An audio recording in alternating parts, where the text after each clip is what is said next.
What's up? What's up? What's up? It's your boy Ruben. New week, new video as promised. I did miss next week, but it's because I wanted to do a little extra research because I need to bust out. I'm going to be busting out more videos in a little bit of a shorter time span. So this week we're doing the NFC North. Right now, I'm going to give you a little bit about the Green Bay Packers that I've already kind of touched on, like right after the draft. So there's another video about that. I'm gonna, definitely add a link to the description so you guys can, view any other videos. Definitely comment, like, subscribe. I greatly appreciate all the support. Let's just go ahead and dive right into it. So the Green Bay Packers, coached by Matt LaFleur, was a new coach last year. They went 13-3. Aaron Rodgers, a lot of people were down on him, but he had a relatively good year. 4,002 yards, 26 touchdowns, 4 picks. Now, he did have a 62% completion percentage, which is like his second worst of his career. And his QBR was relatively pretty low.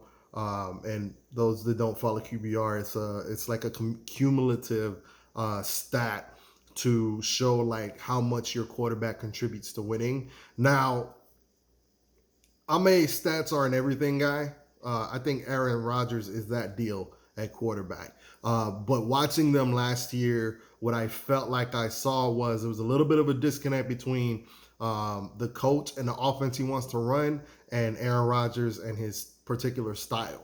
So while his QBR might be down, but I think a lot of that had to do with Matt LaFleur wanted to run a system where it's predicated on the run, and then he wants to do play action off it. But basically, they became a primarily run first team. So with that being said, all the hoopla about Jordan Love being drafted, I don't see him playing anytime soon unless there's an injury.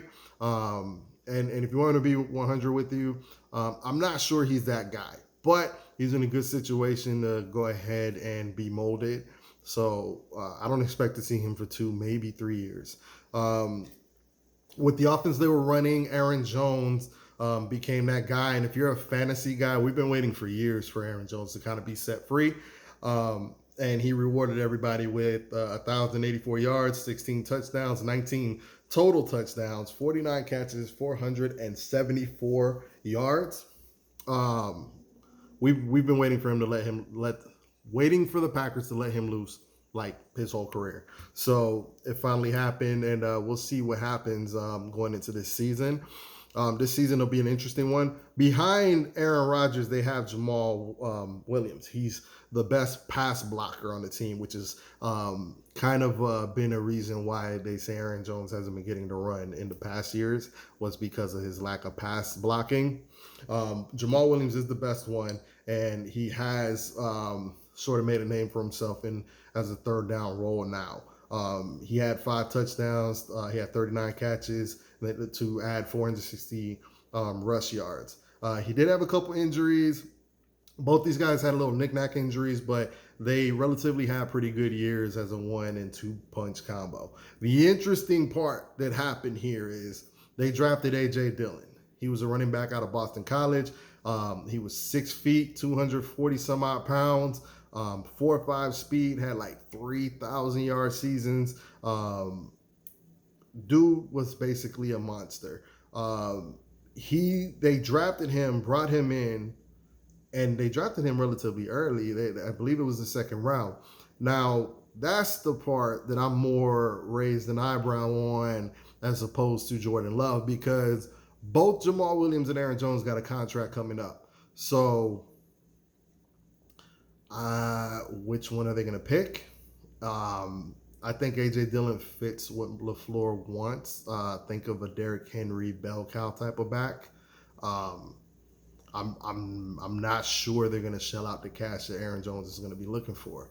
So that bears watching. But with that being said, contract year, Aaron Jones trying to raise his stock, you might be looking at a career year at least this year for him if A.J. Dillon doesn't eat into his snaps.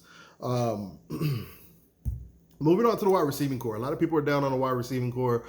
As I've stated in my previous video, their wide receiving core is not a bad one. They're just young. They have Devontae Adams, speaks for himself. Pro Bowl wide receiver. He does have a little bit of an injury issue, but behind him, they have humongous wide receivers. They have Marquez Valdez-Scantling, who he had a bit of a down year. I'm not sure what happened to him, but he can fly. They have 6'5" Alan Lazard, who started to really show out at the end of the year, ended the year with 477 yards and 3 touchdowns, but it was only like in the final few games that he really started to get some run. And then they have Equanimous St. Brown, who was another 6'5" guy that showed some promise. So they have a loaded wide receiving core when it comes to at least size and speed. Devin Funchess was a guy that they signed, which was another 6'4", 6'5" guy, but he opted out. I think they're fine at wide receiver. They let go of Jimmy Graham at tight end. They did draft a tight end late in the draft. I wouldn't worry too much about him.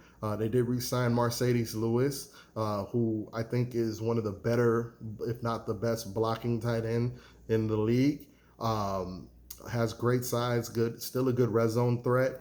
Jay Sternberger was a guy they drafted last year, who is probably going to take the Jimmy Graham role, where they're making catches in the end zone, working the intermediate zones and seams and stuff like that. So he's going to be their pass catching tight end. I did like him coming out of Texas A&M. His last season, he had 830 some odd yards and 10 touchdowns. So I'm not too worried about the tight end situation. Jimmy Graham looks like he was over the hill last time we saw him. He does still provide something because he's like 6'7". So, but it looks like he lost a step. Their O-line is still anchored by Dave Bakhtiari, one of the better left tackles in the league, and they do bring back Corey Linsley at center, so they have some of that continuity. But they did let go of Brian Bulaga, who was starting to really get hurt a lot, and replace him with Rick Wagner. It's definitely not an upgrade. It's actually, I think, a problem.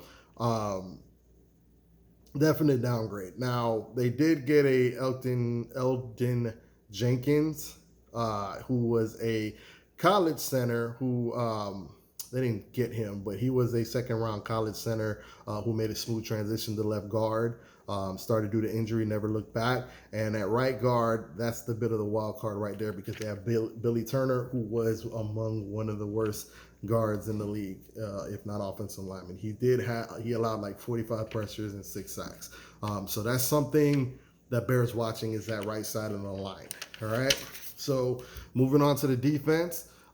Defense really stepped it up this year, and it all starts. Well, I'm not going to say it starts up front. They run a 3-4 defense. So up front, they have Kenny Clark, who's a big-time anchor for them, just signed an extension.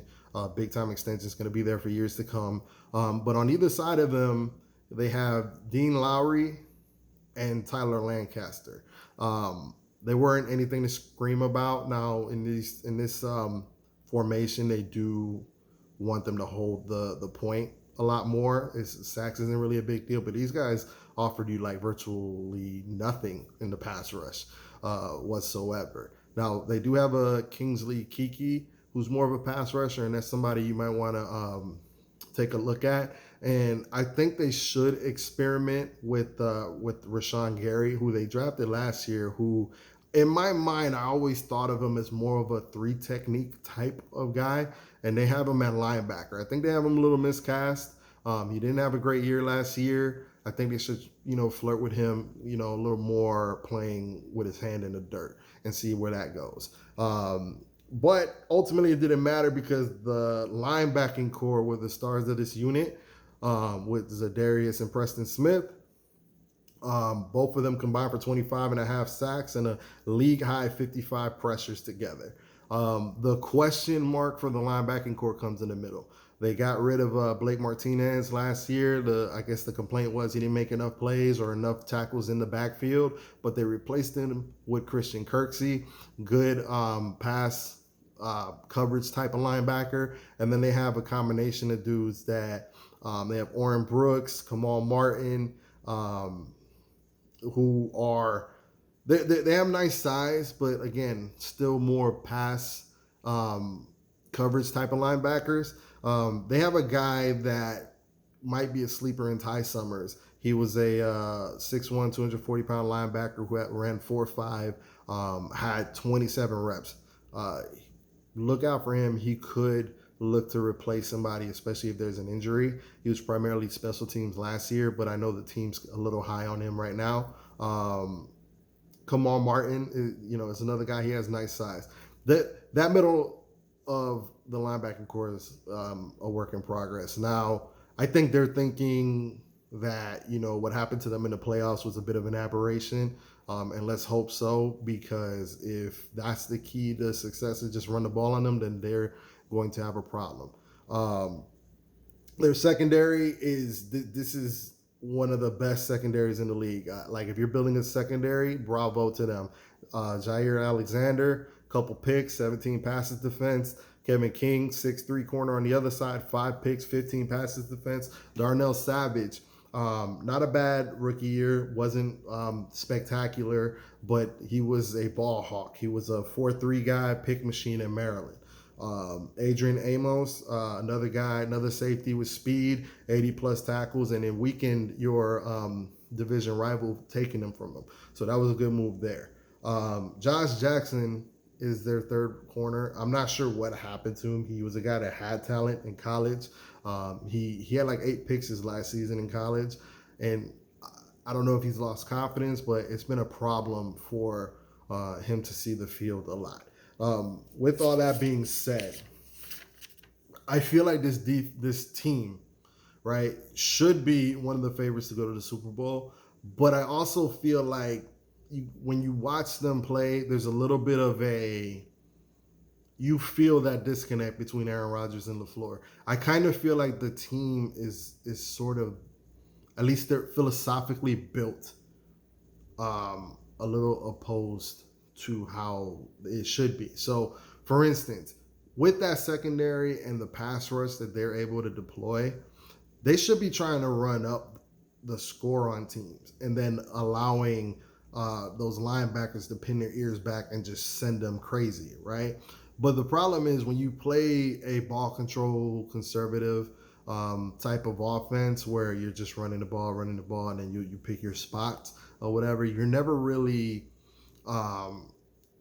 dictating it the way you probably should, considering how your team is designed. Your team is designed to play with the lead, and because your defense is very pass oriented centric.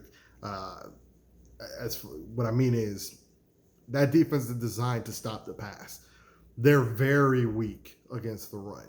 Okay, they're very soft in the middle. The Smith brothers didn't do a great job at holding the point, and then the only thing, they do have Kenny Clark, but the other defensive linemen aren't exactly the best run stuffers either. So hopefully, with another year under their belt, the offense picks up a little traction. They can compromise a little bit and air it out a little bit more, because you do have Aaron Rodgers, right? And find that balance.